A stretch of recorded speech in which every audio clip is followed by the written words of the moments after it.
حاضرین کرام، خطبہ کے بعد میں نے قرآن مجید سے 2 آیہ مبارکہ کی تلاوت کا شرف حاصل کیا۔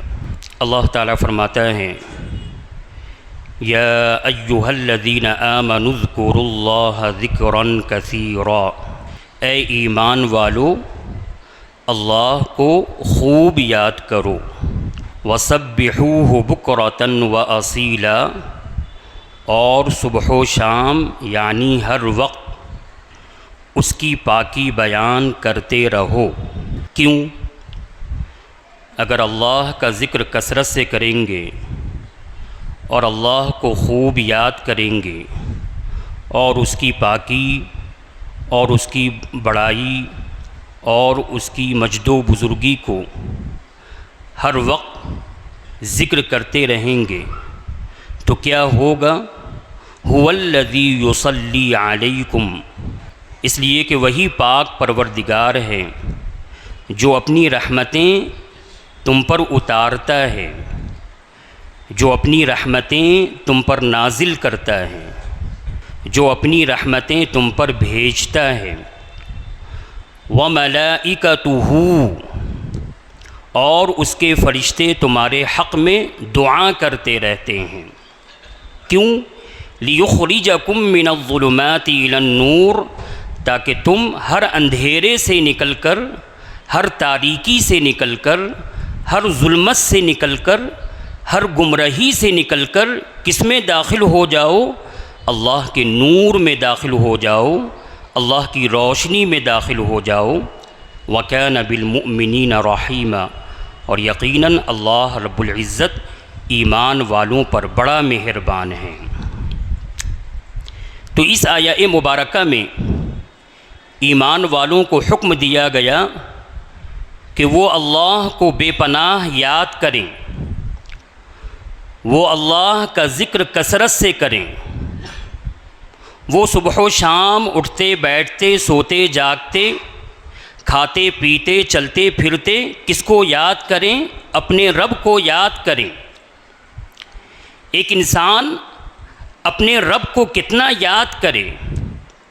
حدیث پاک میں ارشاد فرمایا گیا کہ ایک شخص رسول اللہ صلی اللہ علیہ وسلم کی بارگاہ میں حاضر ہوا اور اس نے عرض کی، یا رسول اللہ صلی اللہ تعالی علیہ وسلم، ہم اپنے رب کو کتنا یاد کریں، اس کا کتنا ذکر کریں؟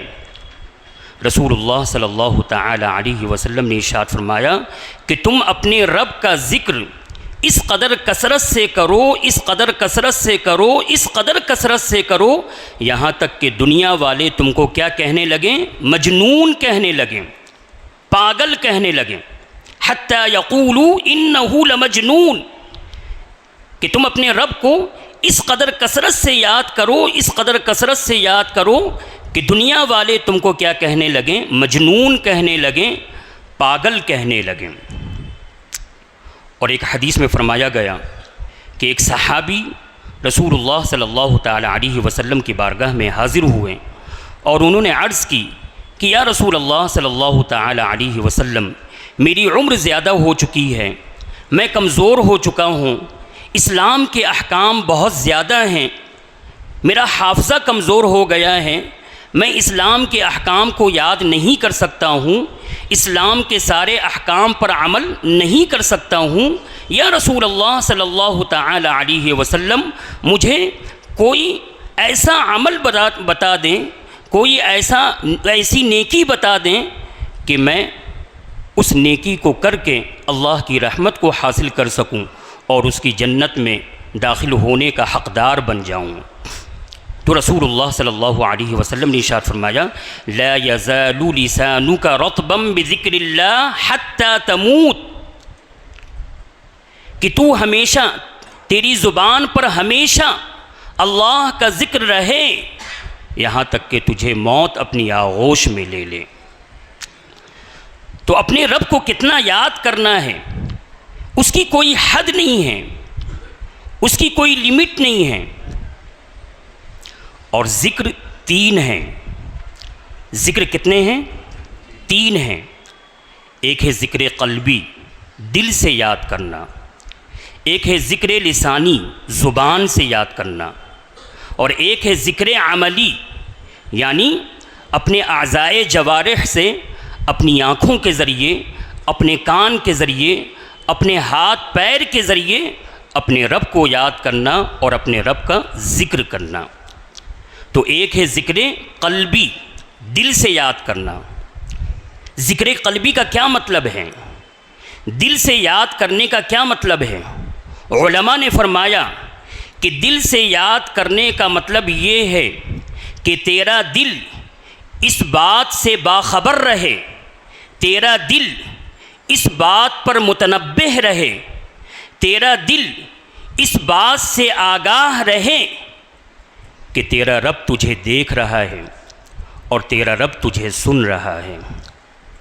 تو کوئی بھی کام کر رہا ہے، تو کھا رہا ہے، پی رہا ہے، چل رہا ہے، بیٹھ رہا ہے، لوگوں سے لین دین کا معاملہ کر رہا ہے، تیری زبان بول رہی ہے، تیرے ہاتھ پیر کام کر رہے ہیں، تو کسی بھی کام میں رہے لیکن تیرا دل اس بات سے باخبر رہے اور تیرا دل اس بات پر متنبہ رہے اور تیرے دل کو یہ بات معلوم رہے کہ تیرا ایک رب ہے جو تیری ہر حرکت کو دیکھ رہا ہے اور تیری ہر حرکت کو سن رہا ہے۔ یہ ذکر قلبی ہے۔ یہی وجہ ہے کہ حضرت عائشہ صدیقہ رضی اللہ تعالی عنہا فرماتی ہیں کان النبی صلی اللہ تعالی علیہ وسلم یذکر علی کل احیان، کہ رسول اللہ صلی اللہ تعالی علیہ وسلم ہر وقت، ہر لحظہ، ہر آن، ہر گھڑی کس کا ذکر فرماتے تھے؟ اپنے رب کا ذکر فرماتے تھے۔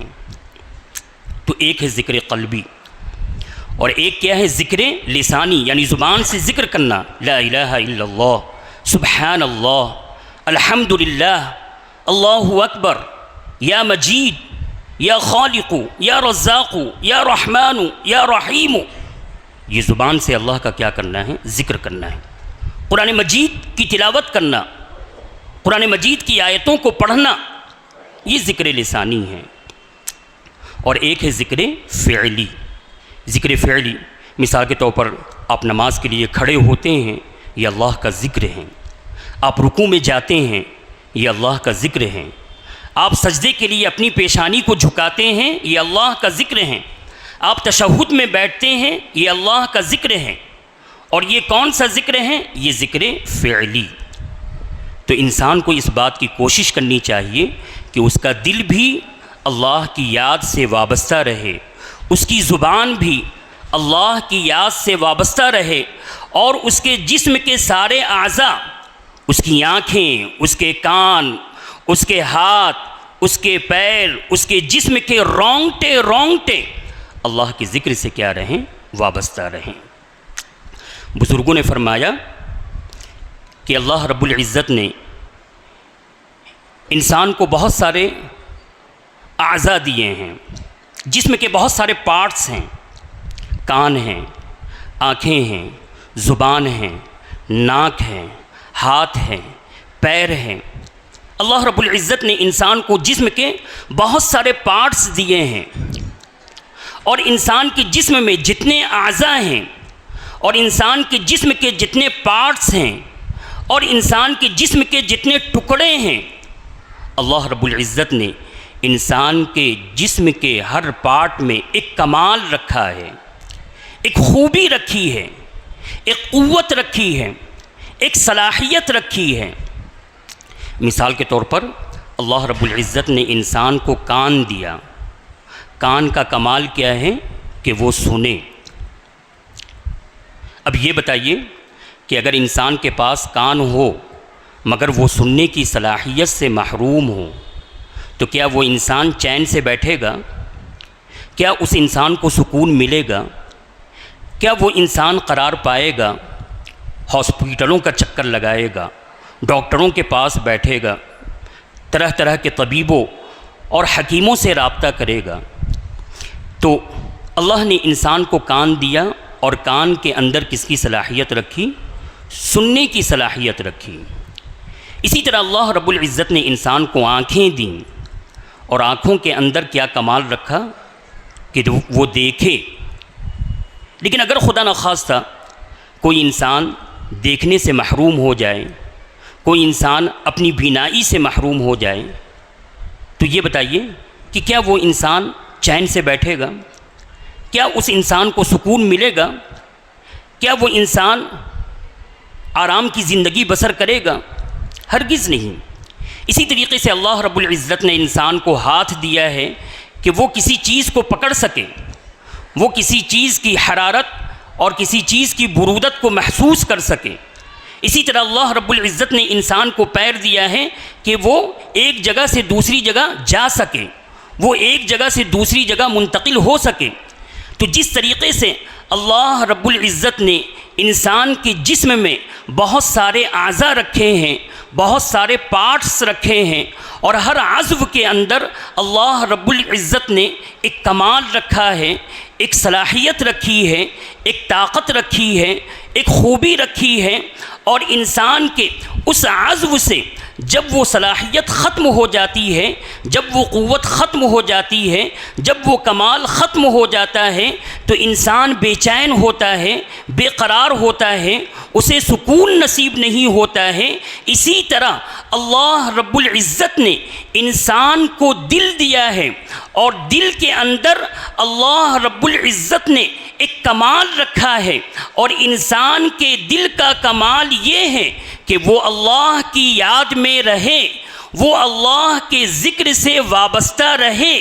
اس لیے جب انسان کا دل اللہ کے ذکر سے محروم ہو جاتا ہے، جب انسان کا دل اللہ کی یاد سے غافل ہو جاتا ہے، تو جس طریقے سے ہمارے کان سے سننے کی صلاحیت جب ختم ہوتی ہے، ہماری آنکھوں سے جب دیکھنے کی صلاحیت ختم ہوتی ہے، ہمارے ہاتھوں سے جب چھونے کی صلاحیت ختم ہوتی ہے، اور ہمارے ہاتھ شل ہو جاتے ہیں، اور ہمارے پیروں میں جب چلنے کی طاقت نہیں رہتی ہے، تو جس طریقے سے ہم اس وقت پریشان ہوتے ہیں، بے قرار ہوتے ہیں، بے چین ہو جاتے ہیں، اسی طرح جب انسان کا دل اللہ کی یاد سے محروم ہو جاتا ہے، تو ایسے انسان پر اللہ رب العزت مصیبتوں کو مسلط کر دیتا ہے. وہ دنیا کے لیے دوڑتا بھاگتا رہتا ہے، لیکن کسی کروٹ اسے سکون نصیب نہیں ہوتا ہے. اس لیے قرآن پاک میں فرمایا گیا الا بذکر اللہ تطمئن القلوب، کہ اگر تم چاہتے ہو کہ تمہارے دل کو سکون نصیب ہو، تمہارے دل کو اطمینان نصیب ہو، تو اللہ کو یاد کرو. اللہ کی ذکر ہی سے تمہارے دلوں کا اطمینان ہے. اور بعض بزرگوں نے فرمایا کہ جس طریقے سے جب زبان کو پیاس لگتی ہے تو زبان کیا ہو جاتی ہے؟ خشک ہو جاتی ہے، سوکھ جاتی ہے. جب زبان کو پیاس لگتی ہے تو زبان کیا ہو جاتی ہے؟ سوکھ جاتی ہے، خشک ہو جاتی ہے. اسی طرح بزرگوں نے فرمایا کہ لِوَالْقَلْبِ بِذِكْرِ اللَّهِ، کہ جس طرح زبان سوکھ جاتی ہے، اسی طرح انسان کا دل بھی کیا ہو جاتا ہے؟ سوکھ جاتا ہے. اور انسان کا دل کب سوکھ جاتا ہے؟ جب وہ پانی پینا چھوڑ دیتا ہے تب نہیں. انسان کا دل کب سوکھ جاتا ہے؟ جب وہ اللہ کا ذکر چھوڑ دیتا ہے تو انسان کا دل کیا ہو جاتا ہے؟ سوکھ جاتا ہے. جب زبان سوکھ جائے تو انسان بول نہیں پاتا ہے. وہ بولنا چاہتا ہے لیکن اس کی زبان رکتی ہے، اس کی زبان گونگی ہو جاتی ہے. اسی طریقے سے جب انسان کا دل سوکھ جاتا ہے تو پھر اسے ہدایت کی کوئی بات سمجھ میں نہیں آتی ہے، اسے نیکی کی کوئی بات سمجھ میں نہیں آتی ہے، اسے بھلائی کا کوئی راستہ سمجھ میں نہیں آتا ہے. آپ اسے سمجھاتے رہیے، آپ اسے بتاتے رہیے، لیکن جب انسان کا دل سوکھ جاتا ہے تو جس طریقے سے زبان بولنے سے رک جاتی ہے، اسی طریقے سے جب انسان کا دل سوکھ جاتا ہے تو پھر وہ ہدایت کی کسی بات کو قبول نہیں کرتا ہے. تو بزرگوں نے فرمایا کہ جس طرح زبان کی سیرابی اور زبان کی پیاس کس سے ختم ہوتی ہے؟ پانی پینے سے ختم ہوتی ہے.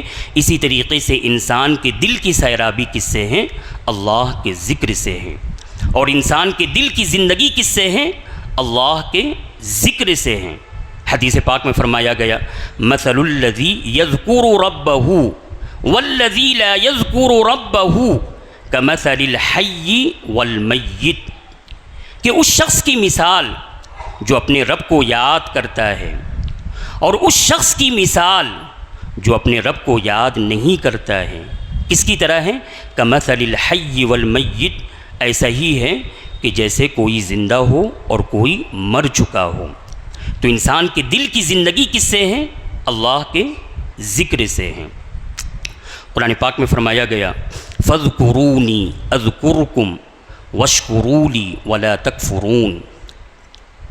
ہم دنیا والوں کو یاد کرتے ہیں، کیا پتہ دنیا والے ہمیں یاد کریں کہ نہیں کریں، بلکہ حضرت عمر فاروق رضی اللہ تعالی عنہ تو فرمایا کرتے تھے کہ علیکم بذکر اللہ فإنہ شفاء من کل داء وإیاکم بذکر الناس فإنہ داء من الأدواء، کہ تم اللہ کے ذکر سے لگے رہو۔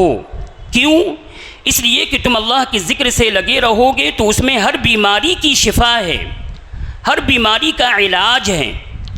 اور حضرت عمر فاروق فرمایا کرتے تھے وَإِيَّاكُمْ بِذِكْرِ النَّاسِ، اور لوگوں کے ذکر سے اپنے آپ کو بچاؤ۔ کیوں؟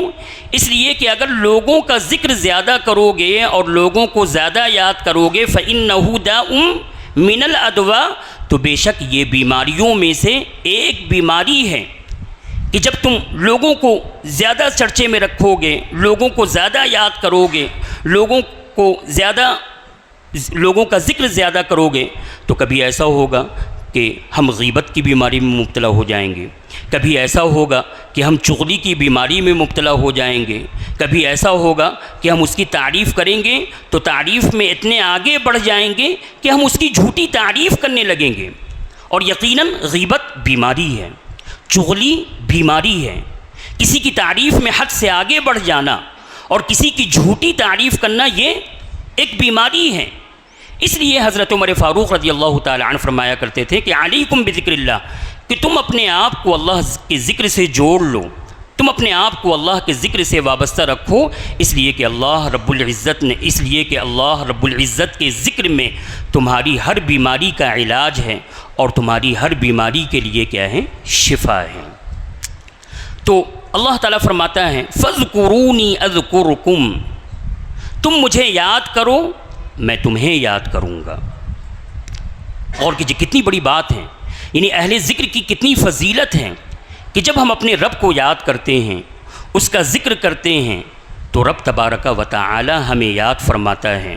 ہم اپنی طاعتوں کے ساتھ اسے یاد کرتے ہیں، ہم اپنی نیکیوں کے ساتھ اسے یاد کرتے ہیں، ہم اپنے سجدوں کے ساتھ اس کو یاد کرتے ہیں، ہم اپنی تلاوتوں کے ساتھ اس کو یاد کرتے ہیں۔ رب تبارک و تعالی اپنی عنایتوں کے ساتھ، اپنی رحمتوں کے ساتھ اور اپنی قربتوں کے ساتھ اپنے بندوں کو کیا کرتا ہے؟ یاد فرماتا ہے۔ اور رب تبارک و تعالی اپنے بندوں کو کیسے یاد فرماتا ہے؟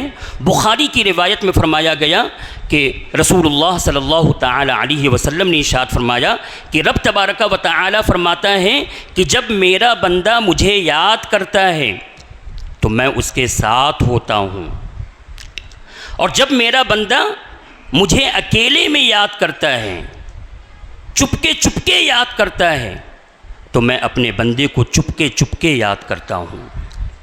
اور جب میرا بندہ بھری مجلسوں میں اور بھری محفلوں میں مجھے یاد کرتا ہے تو میں اپنے اس بندے کو بہترین محفلوں میں، بہترین مجلسوں میں، ملائکہ مقربین کی مجلسوں میں اپنے اس بندے کو یاد کرتا ہوں۔ اور رب تبارک و تعالی نے فرمایا وَمَن تَقَرَّبَ إِلَيَّ شِبْرًا تقربت الیہ ذراعا، کہ جو بندہ اپنے ذکر کے ذریعے ایک بالشت مجھ سے قریب ہوتا ہے، میں اپنی رحمت کے ذریعے ایک ہاتھ اس سے قریب ہو جاتا ہوں۔ اور فرمایا وَمَن تَقَرَّبَ إِلَيَّ ذِرَاعًا تَقَرَّبْتُ إِلَيْهِ بَاعًا، اور جو بندہ اپنے ذکر کے ذریعے ایک ہاتھ مجھ سے قریب ہوتا ہے تو میں اس سے 2 ہاتھ قریب ہو جاتا ہوں۔ وَمَنْ أَتَانِي يَمْشِي أَتَيْتُهُ هَرْوَلَةً، اور جو بندہ میری طرف چل کر آتا ہے آہستہ آہستہ قدموں کے ساتھ آتا ہے، میری رحمت اس کی طرف دوڑ کر لپکتی ہے۔ اور بخاری کی روایت میں فرمایا گیا کہ اللہ کے کچھ فرشتے مقرر ہیں جو روئے زمین کا طواف کرتے ہیں۔ جس طریقے سے حاجی لوگ خانہ کعبہ کا طواف کرتے ہیں، بیت اللہ کا طواف کرتے ہیں، اسی طرح اللہ کے کچھ فرشتے ایسے ہیں جو روئے زمین کا طواف کرتے ہیں اور روئے زمین کا پھیرا لگاتے ہیں۔ اور وہ طواف کیوں کرتے ہیں؟ یلتمسون اہل الذکر، کہ وہ ذاکرین کی مجلسوں کو تلاش کرتے ہیں، ذکر کرنے والوں کی محفلوں کو تلاش کرتے ہیں۔ جب کسی فرشتے کو ذکر کرنے والوں کی محفل مل جاتی ہے، ذاکرین کی مجلس مل جاتی ہے، تو وہ فرشتے دوسرے فرشتوں کو آواز لگاتے ہیں کہ آؤ آؤ، جس کام کے لیے ہم روئے زمین کا طواف کر رہے تھے، جس چیز کو تلاش کرنے کے لیے ہم روئے زمین کا پھیرا لگا رہے تھے، آؤ اہل ذکر کی محفل یہاں موجود ہیں۔ وہ فرشتے اہل ذکر کی محفل میں آ کر بیٹھتے ہیں اور پھر اللہ کی بارگاہ میں جاتے ہیں۔ جب اللہ کی بارگاہ میں جاتے ہیں تو رب تبارک و تعالی ان فرشتوں سے پوچھتا ہے کہ میرے فرشتوں یہ بتاؤ، تم تو روئے زمین کا طواف کر کے آ رہے ہو، تم تو روئے زمین کا پھیرا لگا کر آ رہے ہو، تم نے میرے بندوں کو کس حال میں پایا؟ تو فرشتے کہتے ہیں کہ اے اللہ، میں نے تیرے بندے کو اس حال میں پایا کہ تیرے بندے لا الہ الا اللہ پڑھ رہے تھے، تیرے بندے اللہ اکبر کہہ رہے تھے، تیری کبریائی اور تیری بڑائی بیان کر رہے تھے، تیرے بندے تیری پاکی بیان کر رہے تھے، تیرے بندے تیری بزرگی بیان کر رہے تھے۔ رب تبارک و تعالی فرشتوں سے پوچھتا ہے کہ اے میرے فرشتوں یہ بتاؤ، کیا میرے ان بندوں نے مجھے دیکھا ہے؟ فرشتے کہتے ہیں لا یا رب العالمین، اے سارے جہان کے پروردگار، نہیں، تیرے ان بندوں نے تجھے نہیں دیکھا ہے۔ رب تبارک و تعالی پھر پوچھتا ہے، حالانکہ وہ ہر چیز کو بہتر جانتا ہے، کہ اے میرے فرشتوں یہ بتاؤ کہ اگر وہ میرے بندے مجھے دیکھ لیں اور میرا دیدار ان کو نصیب ہو جائے تو پھر وہ کیا کریں گے؟ فرشتے جواب دیتے ہیں کہ اے اللہ، قسم ہے تیری بے نیازی کی اور تیری بزرگی کی کہ اگر وہ بندے تجھے دیکھ لیں تو آج سے زیادہ وہ تیری پاکی اور تیری بزرگی بیان کرنے میں مشغول ہو جائیں گے۔ پھر اللہ پوچھتا ہے کہ اے فرشتوں یہ بتاؤ کہ میرے وہ بندے ذکر تو کر رہے تھے، لیکن وہ چاہتے کیا تھے؟ ان کی طلب کیا تھی؟ وہ دعا کس چیز کی کر رہے تھے؟ فرشتے کہتے ہیں کہ اے اللہ، تیرے وہ بندے تجھ سے جنت کی دعا کر رہے تھے، تجھ سے تیری جنت مانگ رہے تھے کہ کاش مجھے بھی رب تبارک و تعالی کی جنت نصیب ہو جائے۔ تو رب تبارک و تعالی پوچھتا ہے اے فرشتوں یہ بتاؤ کیا میرے ان بندوں نے جنت دیکھا ہے؟ کہتے ہیں نہ، اگر دیکھ لیں تو فرشتے جواب دیتے ہیں کہ اے اللہ، اگر تیرے وہ بندے جنت کو دیکھ لیں گے تو پھر جنت کی تڑپ اور بڑھ جائے گی۔ پھر رب تبارک و تعالی پوچھتا ہے اور کیا کہہ رہے تھے وہ؟ تو فرشتے کہتے ہیں کہ اللہ، تیرے وہ بندے جہنم سے پناہ مانگ رہے تھے۔ رب تبارک و تعالی فرماتا اچھا، کیا انہوں نے جہنم کو دیکھا ہے؟ کہا نہ، اگر وہ دیکھ لیں جہنم کو تو پھر کیا حال ہوگا؟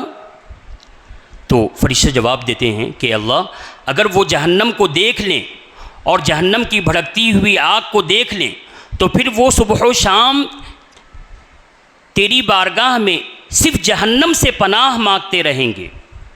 رب تبارک و تعالی فرماتا ہے کہ اے میرے فرشتوں، گواہ ہو جاؤ کہ اس ذکر کی مجلس میں جتنے لوگ بیٹھے تھے، گواہ ہو جاؤ کہ میں نے ان تمام لوگوں کی مغفرت فرما دی اور میں نے ان تمام لوگوں کو معاف کر دیا۔ ایک فرشتہ کہتا ہے کہ اے اللہ، وہ جو ذاکرین کی مجلس تھی، اہل ذکر کی مجلس تھی، اس میں ایک شخص ایسا تھا کہ جو ذکر کرنے کی نیت سے نہیں آیا تھا، بلکہ وہ راستے سے جا رہا تھا، اس نے دیکھا کہ اہل ذکر کی محفل لگی ہوئی ہے، ذاکرین کی مجلس لگی ہوئی ہے، وہ کسی مقصد سے کہیں جا رہا تھا، جب اس نے ذکر کی محفل دیکھی تو وہ بھی بیٹھ گیا۔